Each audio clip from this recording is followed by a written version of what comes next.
Señoritas y señores, bienvenidos a otro video para Español 2. Señoritas y señores, muchísimas gracias como siempre por acompañarme y ver estos videos. Ladies and gentlemen, Señor Barbosa, your pal Señor Barbosa, the Spanish teacher, back at it, and new look Señor Barbosa, as you can see.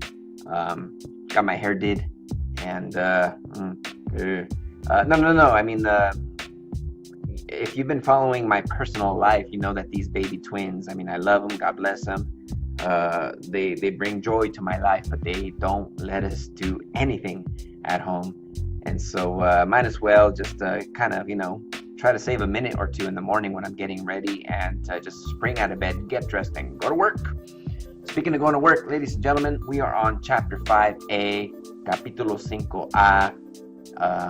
And now we focus our attention to la gramática, the grammar section of Realidades 2, Capítulo 5A. All right, so let's get right at it, ladies and gentlemen. And again, the theme of the chapter, well, the name of the chapter, Un acto heroico. Yeah, unpleasant things that might happen in this life. Terremotos, huracanes, incendios, etc., etc., etc. So we already covered the vocabulary that has to do with disaster events. So I hope you did the research, and I hope that you have been able to keep the vocabulary for Chapter 5A at the forefront of your memoria. But now it's time for us to take a look at la gramática for Capítulo 5A, and this page, página 248. It's going to be teaching you more about el pretérito y el imperfecto. Now, at this point, you're probably saying to yourself, Señor Barbosa, ya me cansé. Now, I'm already tired of the preterite tense and the imperfect tense. It's really tough. Well, sorry, but it's an integral part of the Spanish language. So you're just going to have to bunker down, people, and you have to power through. And you're going to have to make sure that you know when to use the preterite tense, when to use the imperfect tense. And so here's más información, more information all about it. Once again, this is based on página 248. So let me show you this. And let's talk about it. All right, here we go. Ladies and gentlemen, remember that the imperfect tense is a past tense. The preterite tense is also a past tense. See, in English, we only have the past tense. We don't have like subdivided past tenses like Spanish does.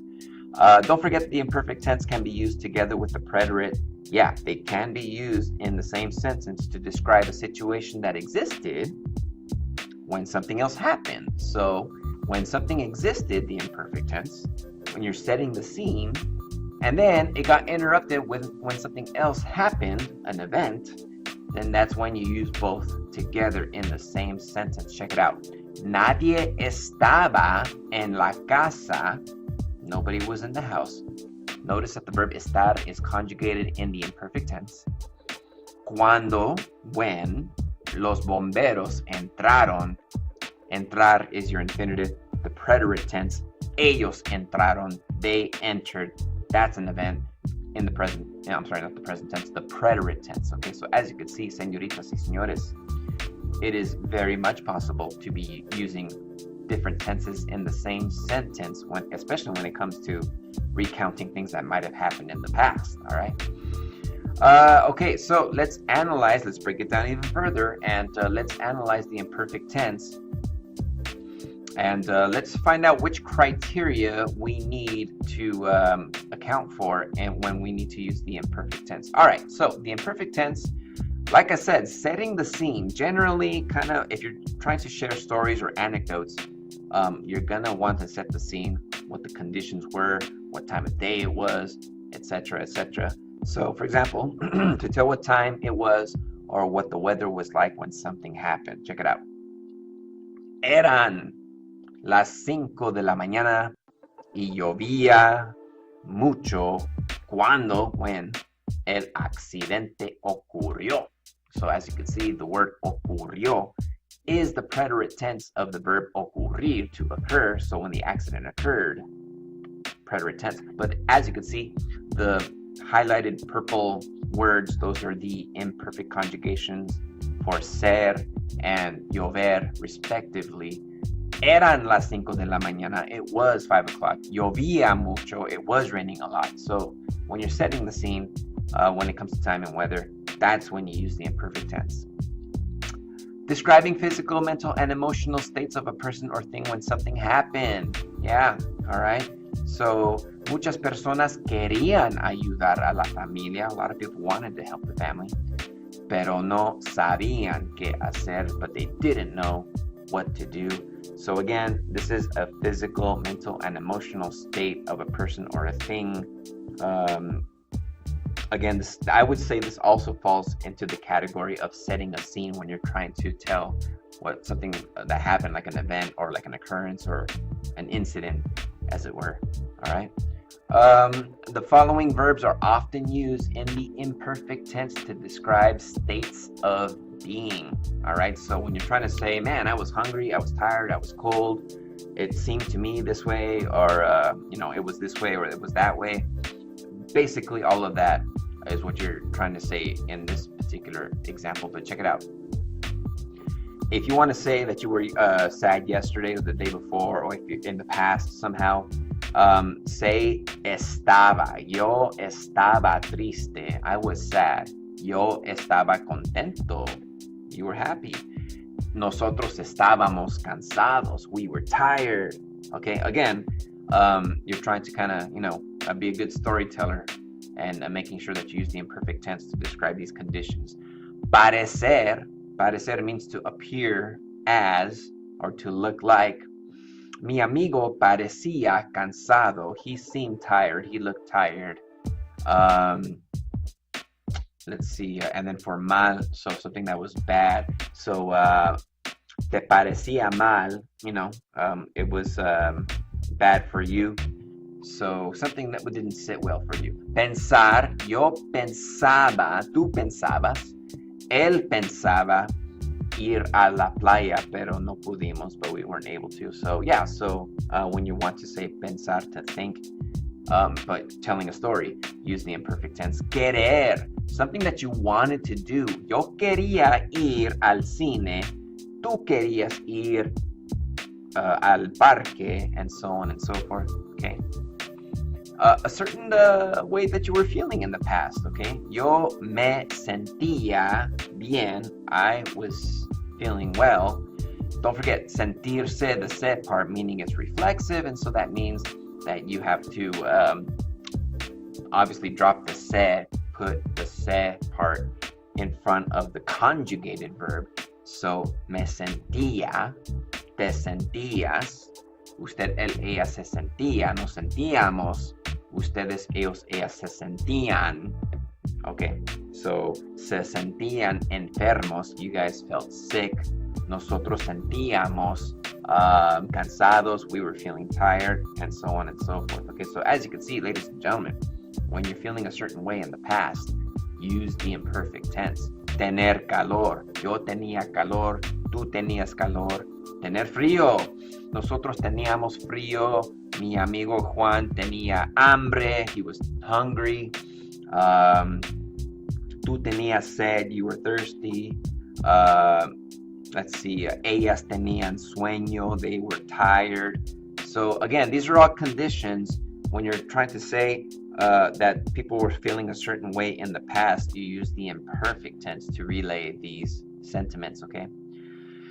All right, so now let me talk to you about another use of the imperfect tense, and actually in this slide, let me tell you just in general, the verb haber. The verb haber, H-A-B-E-R. Okay, so in the present tense, I've told you if you say the word I, that means there is or there are. Present tense. Hay tres libros. There are 3 books. What do you call it? Hay 5 lápices. There are 5 pencils, and so on and so forth. Now, when you're talking about something that happened in the past, you still use a form of the verb haber, which is what I was coming from. But this time, don't say I anymore, because that's present tense. You got to say either había, there was, and hubo, also there was, but preterite tense. Okay.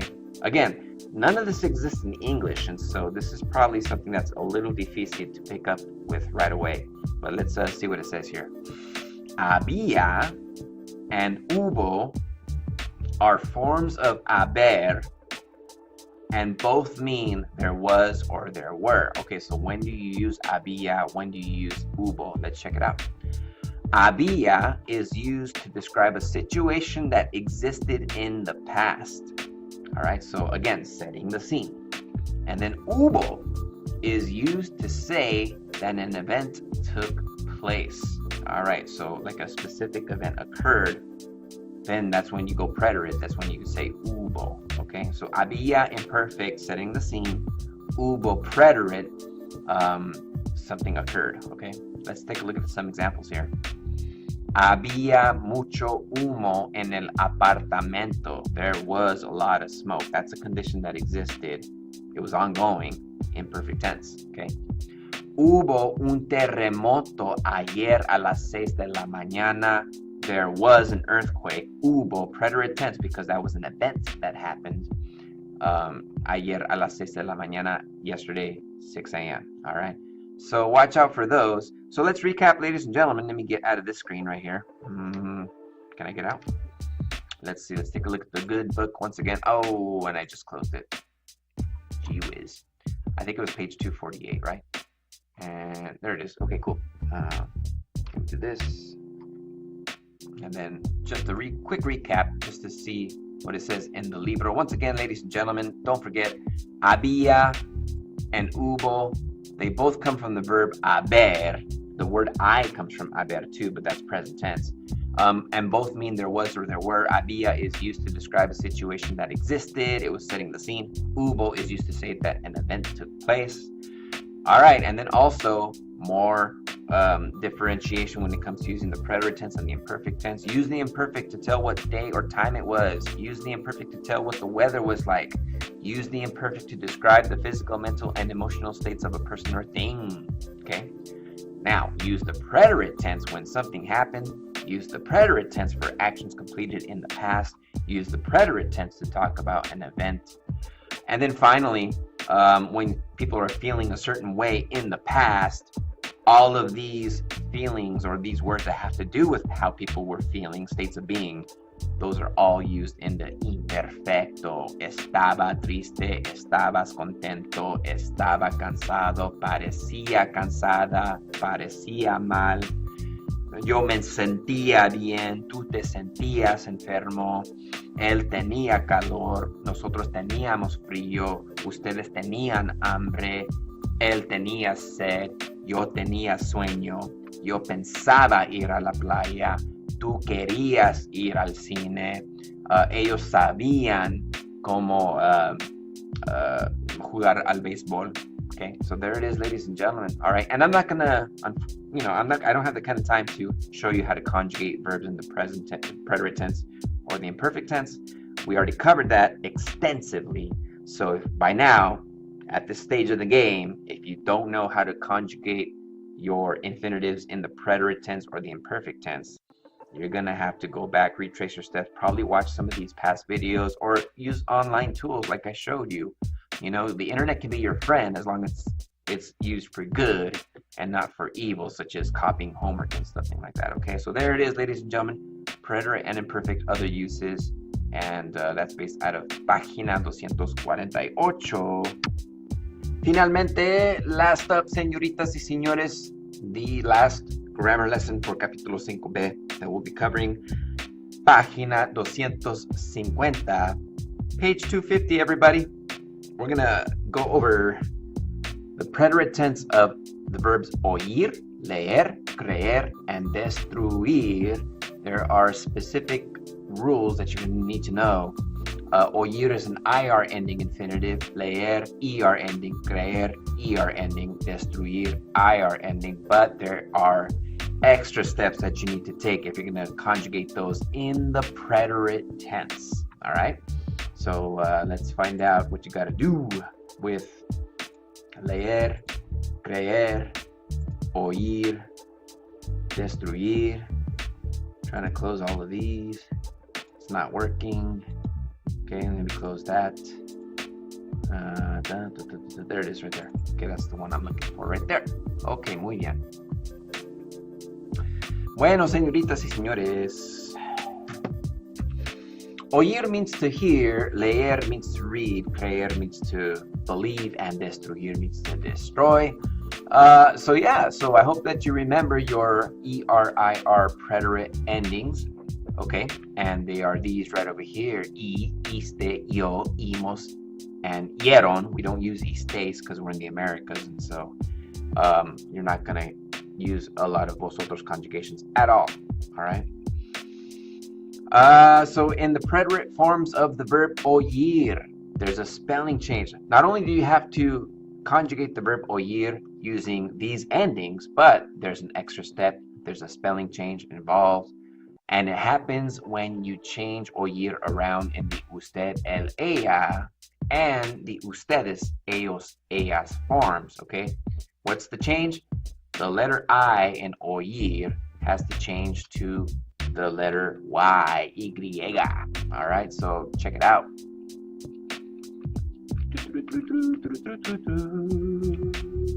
There it is. Okay, so if you heard something, don't forget, preterite tense, one-time deal, an event happened, has a beginning, has an end, case closed, okay? I heard, yo oí. You heard, tú oíste. And then this is what I was talking about, usted or él or ella oyó. Okay?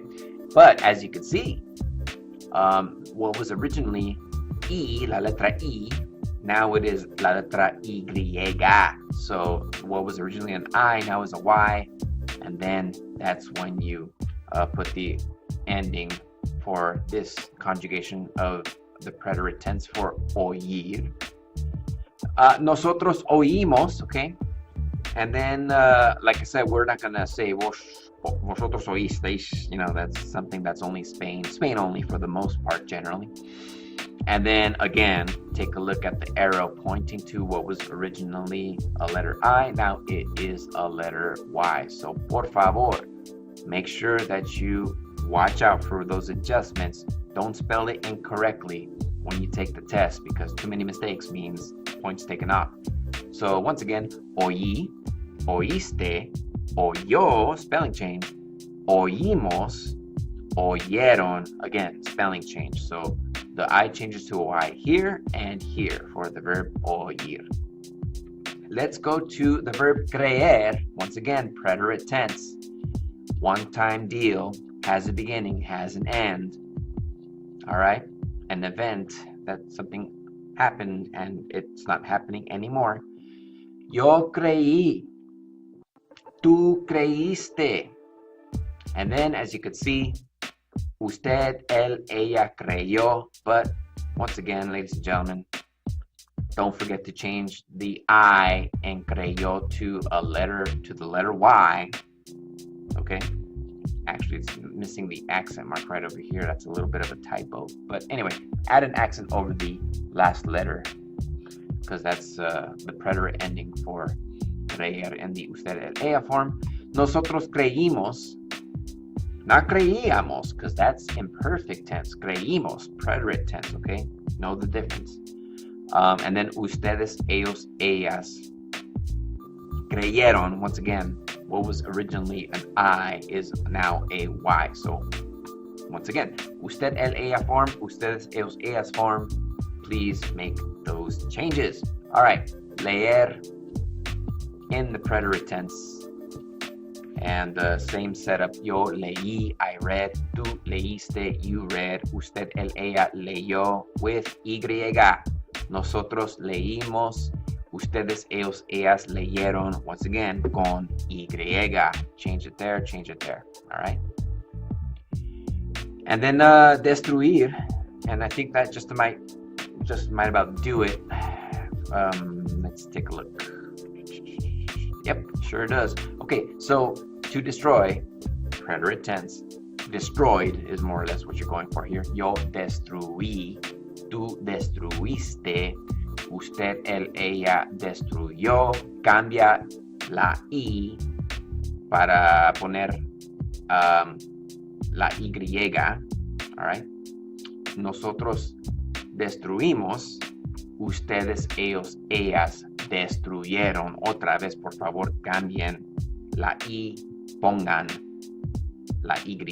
Okay, so once again, spelling change here. What was originally an I now is a Y. Okay, so once again, ladies and gentlemen, once again, based on the información that you see on página 250, in the usted, el, ella form and the ustedes, ellos, ellas form, preterite conjugations for oír, leer, creer, destruir, the I changes to a Y. Okay, so don't forget that, por favor. And that is going to do it, señoritas y señores. Es todo para la gramática para capítulo 5A. Chapter 5A, grammar, is in the books. So now it's up to you to go back and practice and to watch this video more than once, because the reality is if you're only watching it once, I'm not really sure if it's sinking in. So don't forget, and don't be shy to come back to this video and other videos to reinforce that what we've learned in la clase de Español. Okay, so that's chapter 5B grammar, 5A grammar, and then next up is going to be chapter 5B vocabulary in my YouTube videos. So that's it, señoritas y señores. Muchísimas gracias por ver estos videos. Como siempre, no se les olvide comentar abajo. That's going to do it for me, ladies and gentlemen, and thanks for watching. I'll catch you in the next video. Take it easy. Adios.